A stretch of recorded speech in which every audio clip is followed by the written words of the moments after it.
Friends, ನಾನಿವತ್ತು GSP style ವಲ್ವಲ್ ಮಾಡ್ತಾ ಇದ್ದೇನೆ. ಇದಕ್ಕೆ ಯೋಗಿ ರತ್ನ ಅಂತ ಕನ್ನಡದಲ್ಲಿ ಹೇಳ್ತಾರೆ. ಇದನ್ನು ಹೇಗೆ ಮಾಡೋದನ್ನು ನಾನು ಹೇಳ್ಕೊಡ್ತಾ ಇದ್ದೇನೆ. ಇದನ್ನು ಮಾಡೋಕ್ಕೆ ನಿಮ್ಮಲ್ಲಿ ಏನೇನು ತರಕಾರಿ ಇದೆಯೋ ಅದನ್ನೆಲ್ಲ ಹಾಕ್ಬೋದು. ನಾನು ಪೊಟೆಟೊ, ಬೀನ್ಸ್, ಅಲಸಂಡೆ, ತೊಂಡೆಕಾಯಿ, ಹೀರೆಕಾಯಿ, ಕ್ಯಾರೆಟ್ ಇತ್ಯಾದಿ ತರಕಾರಿಗಳನ್ನು ಹಾಕಿದ್ದೇನೆ. ಸೌತೆಕಾಯಿ, ಸುವರ್ಣಗೆಡ್ಡೆ, ನಿಮ್ಮಲ್ಲಿ ಏನೇನು ತರಕಾರಿ ಇದೆ ಅದೆಲ್ಲ ಹಾಕ್ಬೋದು.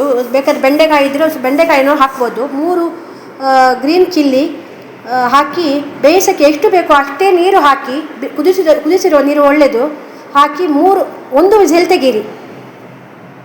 ನೆಕ್ಸ್ಟ್ ಕುಕ್ಕರ್ ತಂದ ನಂತರ ಇದಕ್ಕೆ 1 ತೆಂಗಿನಕಾಯಿನ ಮಿಕ್ಸಿಯಲ್ಲಿ ಹಾಕಿ ಹಾಲು ರೆಡಿ ಮಾಡಬೇಕು. 2.5 ಕಪ್ ತೆಂಗಿನ ಹಾಲು ರೆಡಿ ಮಾಡಿ ಅದಕ್ಕೆ ಸಣ್ಣ ಬೆಲ್ಲದ ತುಂಡು, ನಿಮಗೆ ರುಚಿಗೆ ಬೇಕಾದರೆ ಉಪ್ಪು ಬೇಕಾದರೆ ನೋಡಿಕೊಂಡು ಹಾಕ್ಬೋದು. ನೆಕ್ಸ್ಟ್ ಇದಕ್ಕೆ 2 ಸ್ಪೂನ್ ಅಷ್ಟು ಅಕ್ಕಿ ಹಿಟ್ಟನ್ನು ಹಾಕ್ತದೆ, ಕಾರ್ನ್ಫ್ಲೋರನ್ನು ಹಾಕ್ತದೆ. ನೀರಲ್ಲಿ ಮಿಕ್ಸ್ ಮಾಡಿ ಆದರೆ ಕಾರ್ನ್ಫ್ಲೋರ್ ಅಥವಾ ಅಕ್ಕಿ ಹಿಟ್ಟಿನ ಮಿಶ್ರಣವನ್ನು